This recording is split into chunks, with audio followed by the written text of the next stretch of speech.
안녕하세요. 파리의 책방에 오신 것을 환영합니다.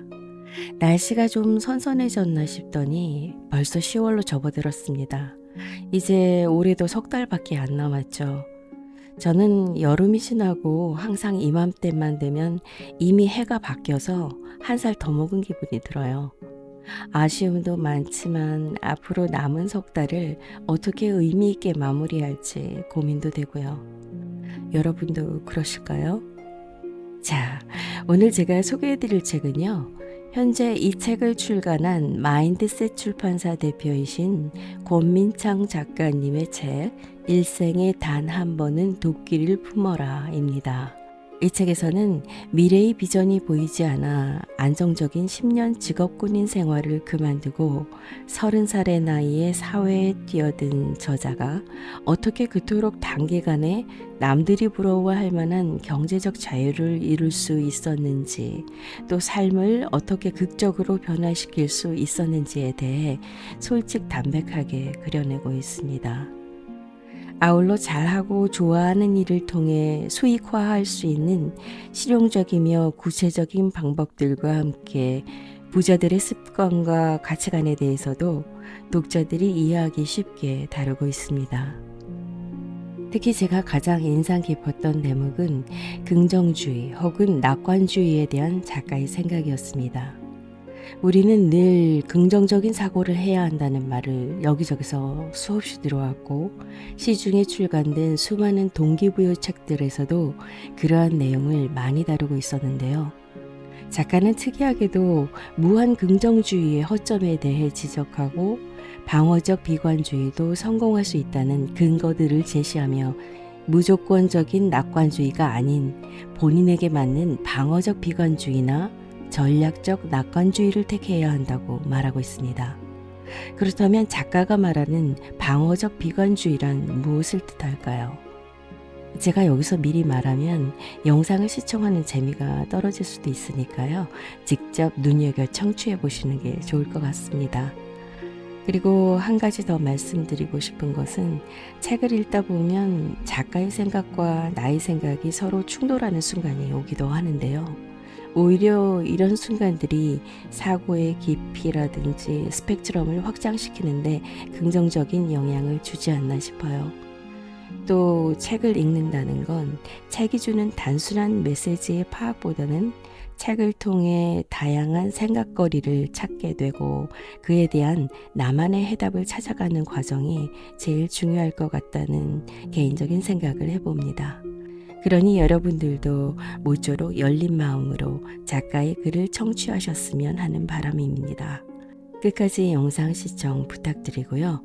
영상이 마음에 드셨다면 구독과 좋아요는 보다 좋은 영상을 만드는 데 많은 도움이 될 것 같습니다. 자, 그럼 저와 함께 이야기 속으로 들어가 보실까요? 첫 번째 이야기. 인생에서 반드시 없애야 할 3가지. 모든 걸 다 갖고 태어난 사람과 아무것도 잘난 게 없는 사람. 과연 누가 성공할 확률이 더 높을까? 반전은 없다. 당연히 전자의 성공 확률이 높을 것이다. RPG 게임에서 좋은 갑옷과 무기를 들고 몬스터를 잡는 캐릭터와 맨몸과 맨손으로 몬스터를 잡는 캐릭터를 생각해보라. 그 차이다. 그러나 여기서 우리가 반드시 기억해야 할 것이 있다. 경제적 가난보다 정서적 가난이 훨씬 더 위험하고 극복하기 힘들다는 것이다. 돈이 없다면 돈을 벌기 위해 일하며 돈을 모으면 된다. 지식이 없다면 시간을 효율적으로 쓰며 지식을 쌓기 위해 공부하면 된다. 외모가 마음에 들지 않는다면 열심히 운동해서 탄탄하게 관리된 몸을 만들거나 콤플렉스인 부분을 시술하거나 성형하면 된다. 정말 간단하게 해결된다. 이렇게 자신의 부족한 점과 단점을 강점과 장점으로 바꾸기 위해 노력하는 사람들은 100% 성공하게 되어 있다. 그러나 문제는 이런 적극성을 가지고 행동하는 사람들이 드물다는 것이다. 결국 경제적 가난이 정서적 가난으로 이어지는 경우가 많은데 그 이유는 다음과 같다. 무언가를 하는 데 있어 생각의 크기가 다르기 때문에 그 차이가 점점 벌어지는 것이다. 예를 들어보자. A는 어떤 일을 하든 부모님의 전폭적인 지원을 받는다. 어떤 걸 배우든 어떤 집에 살든 어떤 차를 사든 부모님이 다 지원해 주신다. 그러기에 A는 자신이 하고 싶은 것에 제약을 두지 않는다. 가격을 신경 쓰기보다는 나에게 주어지는 이익과 만족감에 초점을 맞춘다. 그러나 B는 집안 형편이 어려워 본인이 모든 걸 해결해야 한다. 어떤 걸 먹든 어떤 걸 입든 어떤 걸 공부하든 본인이 주체적으로 결정할 수는 있지만 그 책임도 오롯이 본인이 져야 한다. 그렇기에 B는 자기에게 주는 이익과 만족감보다 당장 오늘과 내일의 일을 먼저 생각한다. 질보다는 가성비에 집중하고 본인이 진짜 원하는 것보다는 경제적으로 덜 부담되는 것을 선택한다. 물론 충분히 이해된다. 나도 그랬던 시절이 있으니까. 그런데 문제는 이런 결정을 계속하다 보면 결국 정서적 가난으로 이어지게 된다는 것이다. 가성비의 뜻은 가격 대비 성능이다. 소비자가 지급한 가격에 비해 제품 성능이 소비자에게 얼마나 큰 효용을 주는지를 나타내는 것인데 이 가성비를 계속해서 쫓다 보면 내 시간과 열정을 낭비하게 된다. 원래 2만 원 하는 치킨이 오늘만 1만 원으로 할인 행사를 한다고 하면 그 가게 앞은 손님으로 문전성시를 이룰 것이다. 가게 앞에서 몇 시간이고 대기하는 사람들의 심리는 뭘까? 2만 원짜리 치킨을 기다려서 1만 원에 먹는다면 이건 정말 가성비가 좋은 거야 라고 생각할지도 모른다. 하지만 그들이 간과하는 것이 있다. 바로 자신의 시간과 열정을 계산에 넣지 않는 것이다. 그들은 1만 원을 아끼기 위해 자신의 한두 시간은 아무렇지 않게 버린다. 시간이 촉박해 약속 장소에 늦게 도착할 것 같은 상황이다. 택시를 타면 제 시간에 도착할 수 있는데 이들은 약속 시간을 지켜 상대방에게 신용과 평판을 잃지 않는 것보다 당장의 택시비 몇천 원이 더 중요하다. 그래서 구태여 오래 걸리는 대중교통을 타고 가 상대방의 시간을 소비하고 신용을 깎아먹는다. 이런 생활과 습관이 반복되면 결국 주변에는 그런 생각과 가치관을 가진 사람들밖에 남지 않는다. 그토록 벗어나기 어렵다는 가난의 굴레에 빠지게 되는 것이다. 지금 당신이 간절히 성공을 바란다면, 그리고 가난의 굴레에 빠지고 싶지 않다면 반드시 인생에서 없애야 할 세 가지가 있다. 첫째, 안정성을 없애라. 사람들이 나에게 자주 하는 질문이 있다. 제가 현재 안정적인 직장을 다니고 있는데 다른 일을 하고 싶습니다. 그런데 금전적으로 어려움이 생길까 걱정입니다. 직장을 다니며 열심히 잘 준비해서 나가고 싶은데 어떻게 생각하세요? 그럼 나는 항상 이렇게 말한다. 직장을 다니며 안정적으로 무언가를 시작하는 사람과 벼랑 끝에 몰려 간절하게 무언가를 시작하는 사람의 마음가짐은 다를 수밖에 없습니다. 나와 전혀 다르게 생각하거나 내 의견에 동의하지 않는 사람이 있을 거라는 사실을 잘 알고 있다. 그러나 나는 이 방식으로 내 삶을 놀랍게 바꿨고 실제로 안정성을 없애는 방식으로 무언가를 성취하는 사람들이 꽤 많다는 사실을 알게 됐다. 실제로 베스트셀러 작가이자 서울대 출신 변호사, 사업가인 임현서 대표도 자신의 저서 위기주도 학습법에서 이 부분을 중점적으로 다룬다. 인간의 의지는 굉장히 나약하고 허약해서 특정한 상황을 만들어주고 몰아붙이지 않으면 그 의지는 쉽게 꺾일 수밖에 없다는 것이다. 실제로 나도 직업군인으로 10년을 살며 이뤘던 성취보다 제대한 뒤 3년 동안 이룬 성취가 훨씬 더 많다. 그만큼 간절하고 절박했기에 성장할 수 있었던 것이다. 안정적인 것 물론 좋다. 하지만 안정성의 맹점은 바로 적당히에 있다. 조금 위험하거나 부담이 되는 건 절대 하지 않고 나에게 부담이 되지 않는 선에서 아주 조금씩 무언가를 시도한다. 인생이 주식이라면 그렇게 우량주에 투자하며 안정적으로 적은 수익을 얻는 게 맞겠지만 현재 이 책을 보는 사람들은 대부분 가치주, 성장주일 것이다.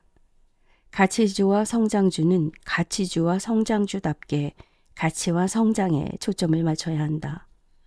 두 번째, 변명을 없애라. 내가 함께 일하고 싶어하는 사람의 기준은 바로 해보겠습니다 라고 말할 줄 아는 사람이다. 이건 나에게도 해당된다. 나는 직업군인이었고 카피라이팅에 대한 지식도 없거니와 글을 제대로 써본 적도 없고 콘텐츠 제작은 물론 영상 편집을 어떻게 하는지 아무것도 몰랐던 사람이다. 그런 내가 지금은 모든 것들을 다룰 줄 알고 그를 통해 수익을 내고 있다. 시간이 없어서, 전공이 아니라 나이가 많아서, 상대가 나에게 기회를 주고 좋은 제안을 했을 때 단순히 지금까지 안 해봐서라는 이유로 그 기회와 제안을 거부한다면 당신은 바보다. 어떤 것이든 배우면 된다. 어려운 건 있지만 불가능한 건 없다. 안 해본 무언가를 하는 건 당연히 힘들다. 하지만 당장의 힘듦을 견디지 못해 익숙한 것만 찾는다면 발전과 성장의 기회는 영원히 오지 않는다. 마지막으로 사람을 없애라. 사람을 없애라는 의미는 크게 두 가지로 다시 말할 수 있다. 첫째로 무언가를 시작할 때 굳이 사람을 끼고 할 필요는 없다. 무언가를 시작할 때 누군가의 도움을 받는 건 좋지만 과해지면 그 사람에게 의존하게 되고 자연스레 나의 능력은 약해진다. 그러니 처음부터 도움받을 생각보다는 주도적으로 무언가를 찾아서 해낼 고민부터 하자. 결국 내가 무언가를 해낼 능력이 되면 나에게 기회를 주거나 협업을 제안할 사람들은 알아서 모이게 된다. 두 번째, 오래된 인연이라도 나에게 부정적 영향을 주면 과감히 끊어내라. 나에게 부정적인 에너지와 좋지 않은 영향을 주는 걸 알면서도 사람을 끊어내지 못하는 이유는 명확하다. 오랜 시간을 함께 보냈고 그 사람과 좋았던 추억이 많았을 테니까 말이다. 하지만 성공은 정으로 이루어지지 않는다. 나도 마찬가지다. 더 나은 내가 되고 싶었고 더 멋진 인생을 살고 싶었기에 익숙하고 친했던 사람들과 보내는 시간을 줄이고 성공한 사람들, 성공할 사람들과 많은 시간을 보냈다.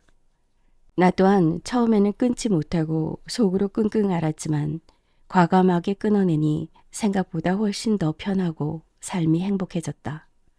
명심하자. 썩은 지 오래된 나뭇가지는 과감히 잘라내야 한다. 그래야 그 자리에 새롭고 건강한 가지가 무럭무럭 자라나게 될 것이니. 비관주의에 빠진 사람들도 성공할 수 있다.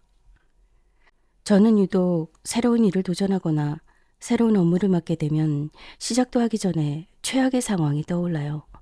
이런저런 생각을 하다 결국 지쳐서 완벽하게 할 수 없다면 그냥 일을 포기하는 게 낫겠다고 생각합니다.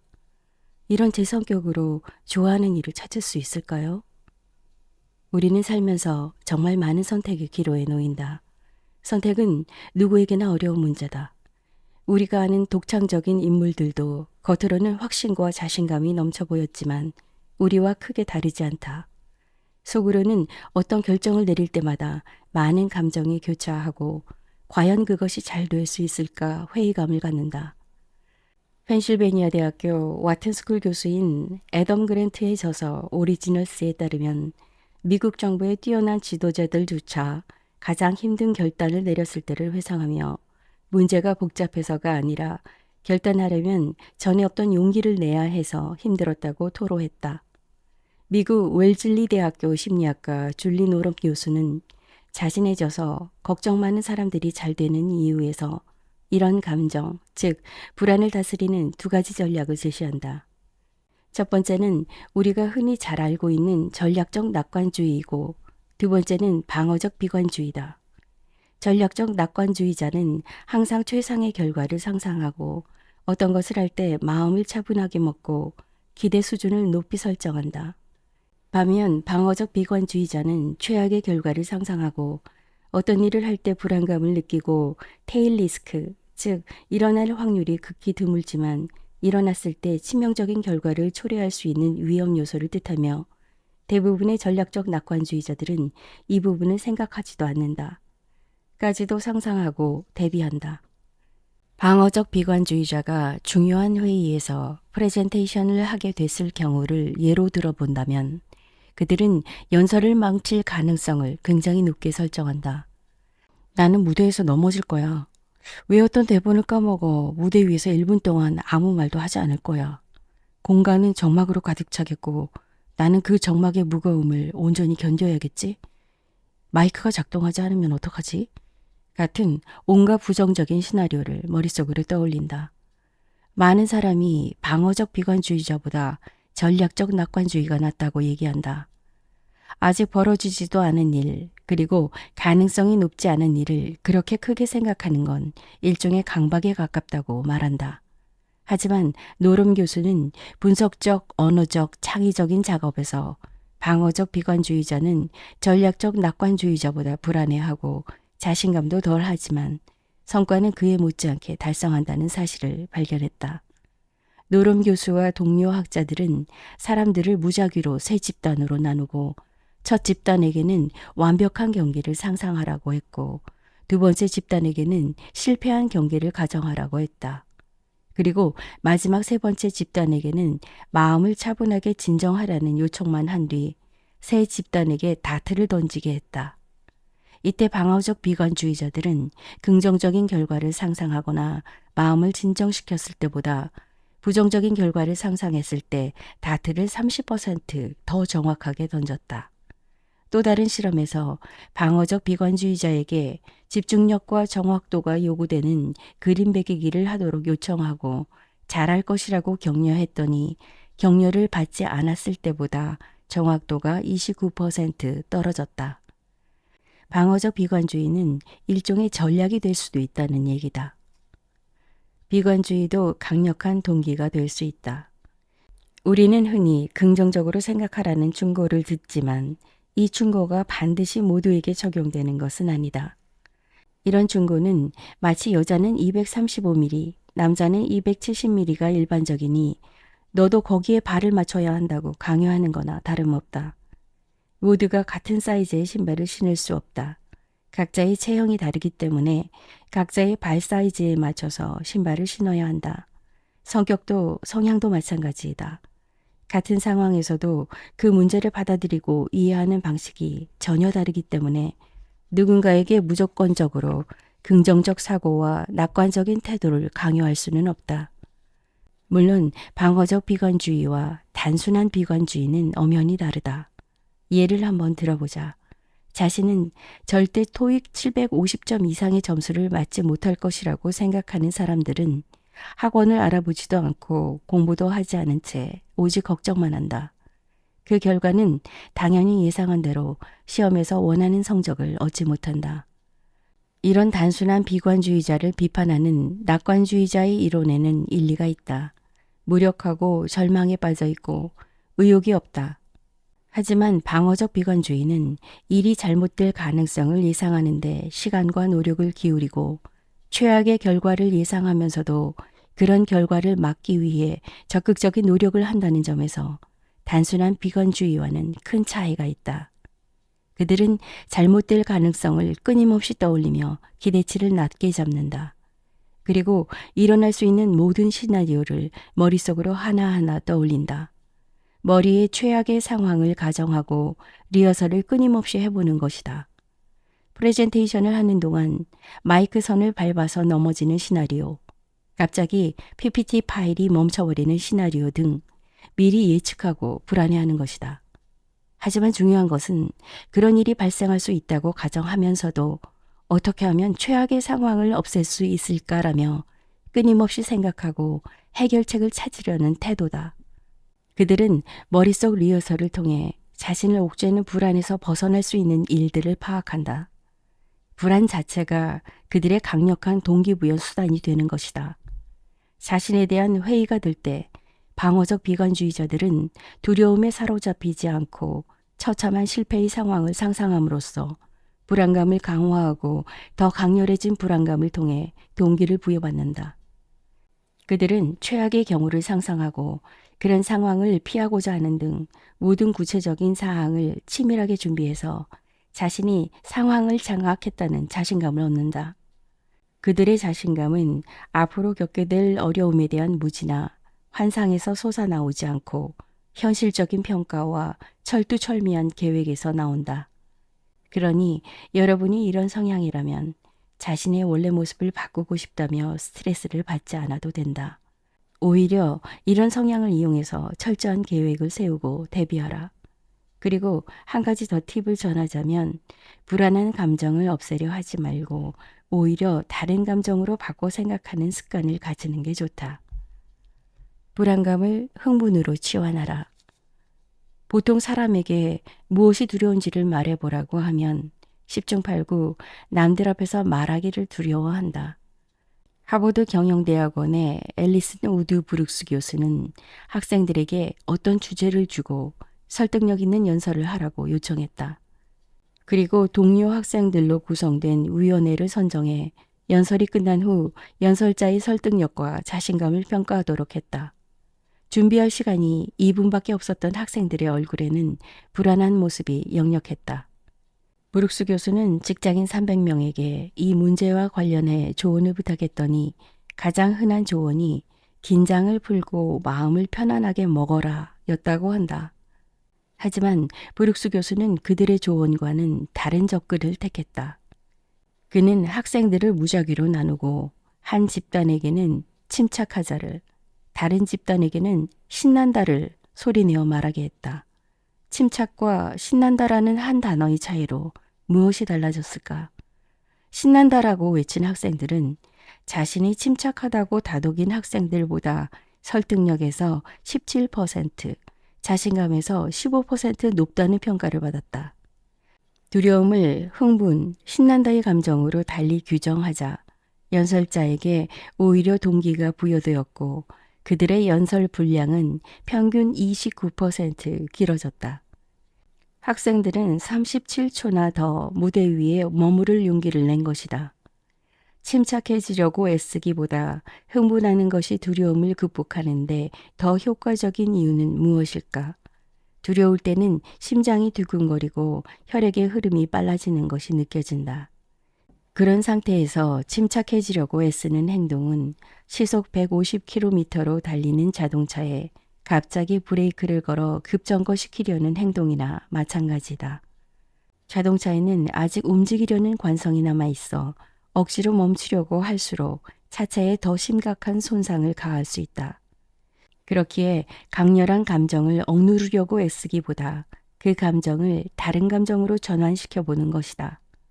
감정의 상태는 다르지만 강도가 비슷한 다른 감정으로 바꿔서 계속 가속기를 밟게 만드는 것이다. 생리학적으로 볼 때 사람에게는 멈춤 장치와 동력 장치가 있다. 멈춤 장치는 속도를 늦추고 신중하게 주변을 살피게 해준다.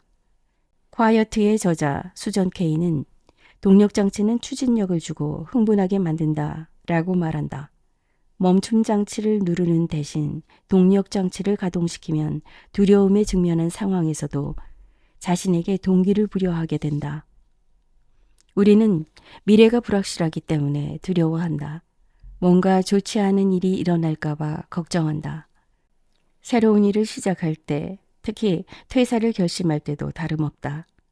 필연적으로 겪어야 할 경제적 부담과 구직 활동에 쏟아야 하는 정신적, 육체적 소모, 주변 사람들의 시선 등 많은 것에 대한 걱정이 드는 것은 당연하다. 그러나 아직 일어나지 않은 일이기에 아무리 희박하더라도 결과가 긍정적일 가능성도 있다. 우리는 앞으로 나아가야 할 이유에 집중함으로써 동력 장치를 밟는 용기를 내야 한다. 두려움을 떨쳐버리고 마음껏 노래를 부를 때 느끼게 될 희열감에 신락 같은 희망을 걸게 되는 것이다. 단순히 잘 될 거야 라고 외치는 무한 긍정주의와 전략적 긍정주의는 이런 차이가 있다. 선택을 하는 데 있어 용기가 안 날 수도 있다. 앞서 말했듯 나는 무조건 긍정적으로 생각하고 행동하라고 얘기하지는 않는다. 사람의 성향은 모두 다르기 때문이다.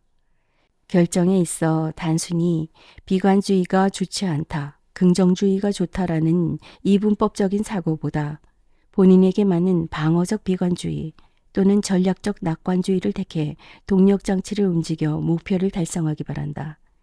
그리고 누군가의 동력장치를 움직이는 것은 그 사람이 가치 있는 사람이고 가치 있는 일을 하고 있다는 확신을 주는 것이라는 것도 잊지 말길 바란다. 삶에서 의미를 찾는 가장 좋은 방법. 사는 게 공허합니다. 하고 있는 일에서 도저히 의미를 찾지 못하겠어요. 누구나 그렇겠죠? 시간이 지나면 이런 기분도 나아지겠죠? 자주 듣는 질문 중 하나다. 지금 하는 일에서 의미를 찾지 못하겠는데 혹시 일시적인 기분은 아닌지 다들 겪는 문제인 거냐고 되묻는다. 100% 만족하며 살 수 없으니 맞춰서 살아야 하는 거냐고 힘없이 묻는다. 하지만 직장 내에서 의미를 찾지 못하는 순간이 가장 위험하다. 도대체 이 의미는 무엇이고 왜 중요한 걸까? 잡코리아에서 남녀 직장인 600명을 대상으로 직장 생활 만족도가 가장 떨어지는 순간에 대해 조사했는데 일이 적성에 맞지 않거나 재미가 없을 때 28.5%가 일하는 것에 비해 연봉이 너무 작다고 느낄 때 20%보다 높은 비율을 차지했다. 또한 벼룩시장 구인 구직 조사에서 20대 이상 직장인 694명을 대상으로 더 많은 돈을 받을 수 있다면 현재 직업을 포기할 의향이 있나요? 라는 설문을 진행했는데 과반이 넘는 59.1%의 사람들이 그렇다라고 대답했다. 이 두 조사는 무엇을 의미하는 걸까? 돈이 중요하기 때문에 지금 다니는 직장을 포기하고 싶다고 말하는 걸까? 나는 이 두 설문조사가 일이 적성에 맞지 않거나 더 이상 지속할 의미가 없기 때문에 돈이라도 많이 주는 것으로 옮기고 싶다는 직장인들의 심리를 대변하고 있다고 생각한다. 우리는 세금이나 밀린 할부금을 지불하기 위해 일하는 것이 아니다. 인생의 많은 시간을 일하는 데 할애하는 만큼 일은 인생을 지탱하는 힘이 되어야 한다. 그 힘은 반드시 돈에서만 나오는 것이 아니라 의미에서도 나오는 것이다. 소비자들이 조립형 제품을 구매해 직접 조립함으로써 완제품을 구입하는 것보다 더 높은 만족감을 얻게 되는 효과를 이케아 효과라고 한다.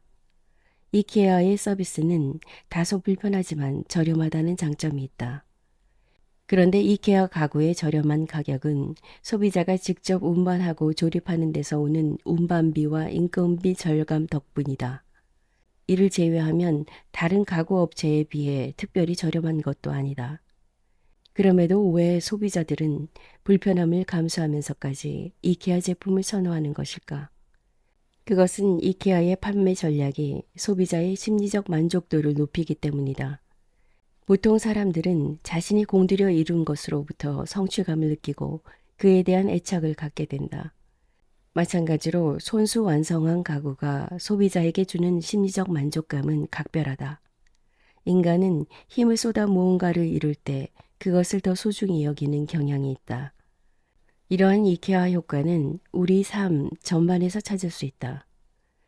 2007년 한국직업능력개발원 직업만족도 평가에서는 사진작가, 작곡가, 인문과학연구원, 상담 전문가, 교수, 성직자, 교사 등이 상위권을 차지했다고 한다. 이들이 많은 돈을 번다고 할 수는 없지만 대부분은 사람들을 만나 그들에게 좋은 영향을 주고 그 안에서 의미를 찾는 직업이다.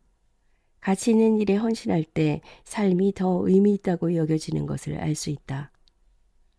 일이 의미 있게 느껴지려면 교육 컨설팅사 SMJ 백수진 수석 연구원은 일의 의미를 느끼기 위해서는 일반적으로 3단계를 거친다고 얘기한다. 첫 번째는 자신이 하는 일이 중요하다고 인식하는 단계이다. 내가 수행하는 일이 의미가 있는지 없는지 자기 경험으로 판단하는 것이다. 다른 사람이 그 일의 가치를 인정한다고 하더라도 정작 내가 그렇게 생각하지 않으면 의미가 없다는 것이다. 두 번째, 일을 자신의 성장을 촉진하는 수단으로 인식하는 단계다. 내가 이 일을 하면서 내적으로 발전하고 있다고 느끼는 것이다. 일을 단순히 일로서 바라보는 것이 아니라 인생과 긴밀히 연결해 보는 것이다. 일에서 얻은 긍정적인 경험이 인생에서도 긍정적으로 작용할 수 있다고 생각하며 일의 의미를 주도적으로 스스로 만들어가는 것이다. 세 번째는 자신이 하는 일이 나에게 좋은 것만이 아니라 세상에 긍정적인 영향을 제공한다고 인식하는 단계다. 일의 결과가 개인의 성취뿐 아니라 타인에게 도움을 주는 가치를 제공하고 있음을 깨닫고 크게 보람을 느끼는 것이다. 이러한 세 단계를 찬찬히 생각해 보면 자신의 일에 대한 관점의 변화가 의미를 발견하게 만들고 이것이 나를 적극적이고 긍정적인 태도로 일을 하게 만든다는 것을 알 수 있다. 삶에서 의미는 왜 중요할까? 텍사스 대학교 데이비드 예거 교수와 말런 핸더슨 교수는 고등학생을 대상으로 한 연구를 진행했다. 실험에 참여한 학생들에게 학교 공부가 삶의 목표를 실현하는데 어떤 도움을 주는지 글로 써보라고 요청한 것이다. 글을 쓴 학생들의 변화는 놀라웠다. 몇 달 뒤 수학과 과학 점수가 오른 것이다. 대학생을 대상으로도 같은 연구를 시행했는데 자신이 왜 대학을 다니는지 그 목적을 고민한 학생일수록 지루한 수학 과제를 끝까지 해내는 경향이 월등히 높았다.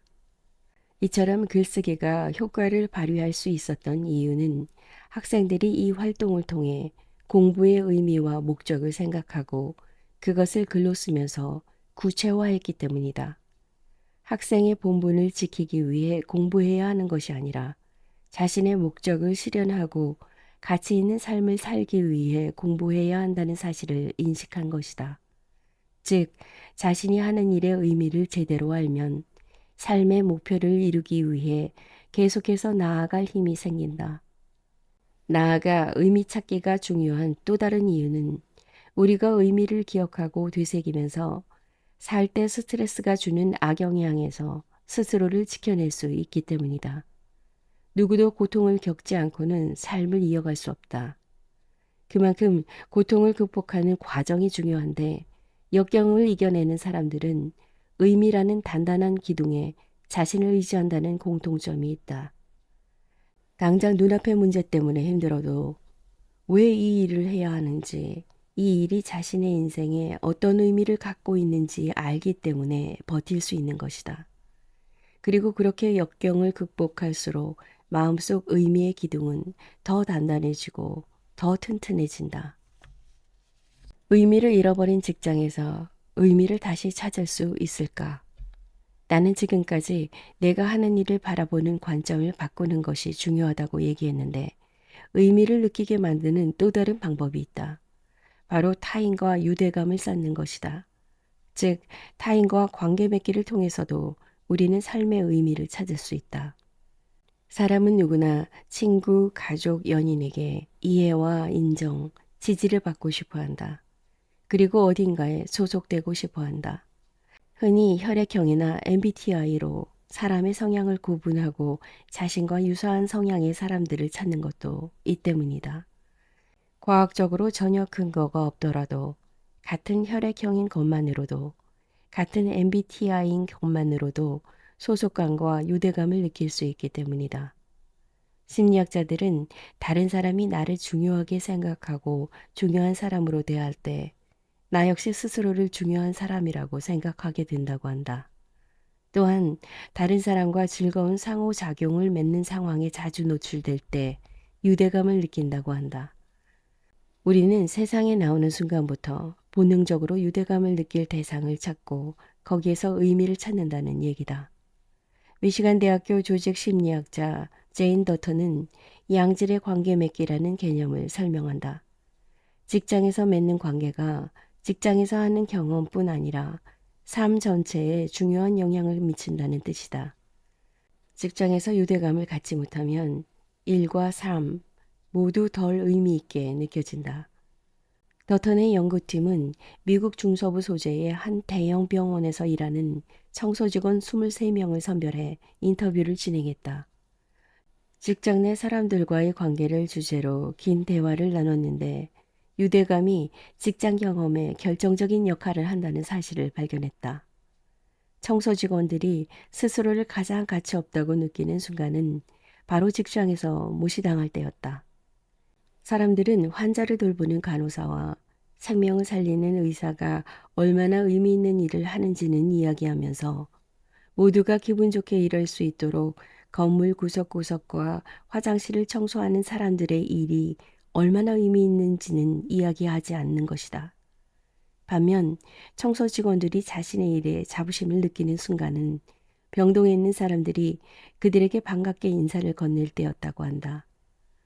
좋은 아침입니다. 라고 사람들이 건네는 인사가 그들에게는 자신들이 하는 일을 인정하는 것처럼 느껴졌다는 것이다. 어떤 위치에 있는 사람이든 사소하게 관계 맺는 순간을 신경 쓰는 것만으로도 일터에서 자신은 물론 동료들의 기분까지 바꿀 수 있다. 비록 누군가에게 양질의 관계를 맺자고 강요할 수는 없다. 그러나 내가 먼저 그런 관계를 시작하거나 서로 주고받는 일은 가능하다. 마음에 들지 않은 동료에게 날선 행동으로 대하는 대신 따뜻하게 말할 수 있고 거리에서 만나는 낯선 사람의 눈을 피하는 대신 인사를 건넬 수 있다. 타인을 무시하는 대신 존중하고 사람들에게 먼저 손을 내밀면 훨씬 더 좋은 관계를 맺고 행복한 삶을 살아갈 수 있다. 위험을 무릅쓰지 않는 사람이 가장 위험하다. 위험을 기꺼이 감수하고 새로운 것을 시도하는 사람을 리스크 테이커라고 부른다. 새로운 기회로 도약하기 위해 현재 손에 쥔 것을 기꺼이 내려놓을 수 있을 때 비로소 리스크 테이커가 된다. 그런데 많은 사람이 포기라는 측면에만 초점을 맞추다 보니 리스크 테이커는 위험하고 무모한 것을 시도하는 사람이라는 부정적 인식이 강하다. 하지만 리스크 테이커는 세상에 불만을 품고 위험을 무릅쓰는 존재가 아니다. 오히려 1년 후 생활이 나아질 것이라고 긍정적으로 자신의 앞날을 전망하는 이들이 무려 73.9%를 차지할 정도로 현실에 대한 만족도와 미래의 기대감이 높은 사람들이다. 리스크 테이커는 사회에 불만이 많고 도전적이어서 위험한 행동을 하는 것이 아니다.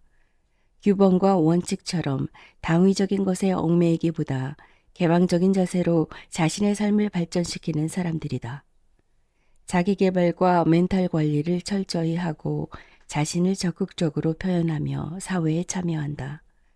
그렇기에 자존감이 높으며 누구보다 삶을 주도적으로 꾸려간다. 백문불여일견이라는 말이 있다. 100번 듣는 것보다 한 번 보는 게 낫다는 사자성어다. 여기서 더 나아가서 백견불여일행이라는 말도 있다. 100번 보는 것보다 한 번 행동하는 게 낫다라는 뜻이다. 리스크 테이커들은 누구보다 이 말을 직접 체감하고 있는 사람들이다. 몸으로 직접 부딪혀 보는 일은 새로운 것을 시도할 때 반드시 거쳐야 하는 과정이다. 우리는 대부분 자기 성찰과 끊임없는 고뇌를 통해 관심 분야를 알아낼 수 있을 것이라 생각한다. 물론 성찰이 필요하긴 하다. 하지만 경험이 없는 상태에서 내린 결론은 아무리 깊이 생각해 본들 마치 허공에 떠다니는 듯 현실과 동떨어져 있을 확률이 높다. 그렇기에 우리는 때로는 리스크 테이커처럼 무모함과 모험심에 기대어 새로운 일을 도전해 볼 필요가 있다. 몇 년째 속으로만 한번 해볼 걸 하며 주저하고 있었다면 불필요한 상념들을 배제하고 다양한 경험을 해볼 필요가 있다. 경험치가 높아질수록 성공할 가능성이 올라간다. 심상요법의 창시자 칼 사이먼트는 세상을 바꿀 빅 아이디어를 생산해낼 확률은 아이디어의 양이 많을수록 높아진다라고 얘기했다. 상대성 이론을 발표한 논문으로 유명해진 아인슈타인도 상대성 이론 외에 248편의 논문을 발표했으며 세계적인 발명가 에디슨은 전구의 질을 개선하기 위해 13개월 동안 6,000종이 넘는 재료를 사용해 실험했고 7,000번 이상 실험하고 실패한 끝에 획기적인 성과를 얻었다.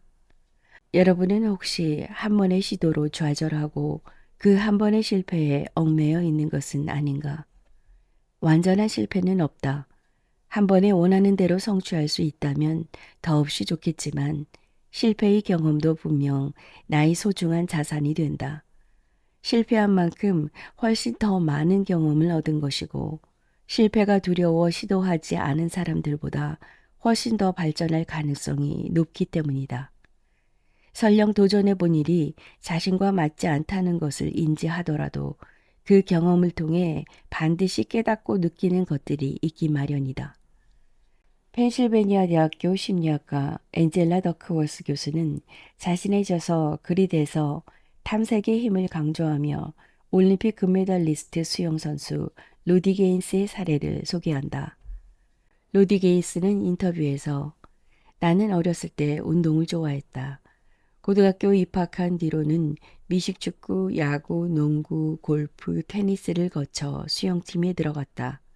이 팀 저 팀을 계속 기웃거렸다. 푹 빠질 수 있는 종목을 찾을 때까지 여기저기 기웃거렸던 것 같다라고 말했다. 만약 로디 게인스가 운동을 직업으로 삼기 위해 여러 영역을 탐색해 볼 수 없는 환경에서 자랐다면 수영에 대한 그의 흥미와 재능은 발견되지 못했을 가능성이 높다. 더크호스 교수는 내가 면담한 그릇의 전형 대부분이 여러 관심사를 탐색하며 수년을 보냈고 처음에는 평생의 운명이 될 줄 몰랐던 일이 결국 깨어지는 매 순간 그리고 종종 잠드는 시간까지도 차지하는 일이 됐다고 말했다. 많은 시도로 직접적인 경험을 겪어봐야 자신이 좋아하는 일과 잘하는 일을 찾을 수 있고 그 일에 대한 전문가가 될 수 있다. 3년 후, 5년 후, 10년 후 당신은 지금을 어떻게 평가할까? 안정적인 일자리에 안주하며 무탈하게 잘 살아왔다고 생각할까? 아니면 급격히 변하는 세상을 미처 보지 못한 채 안일하게 있었구나라며 후회하고 있을까? 이 질문의 답은 스스로 알아낼 수밖에 없다. 우리에게는 답을 바꿀 시간이 아직 남아있다. 어떻게 바꿀 것인지는 당신의 선택에 달려 있다.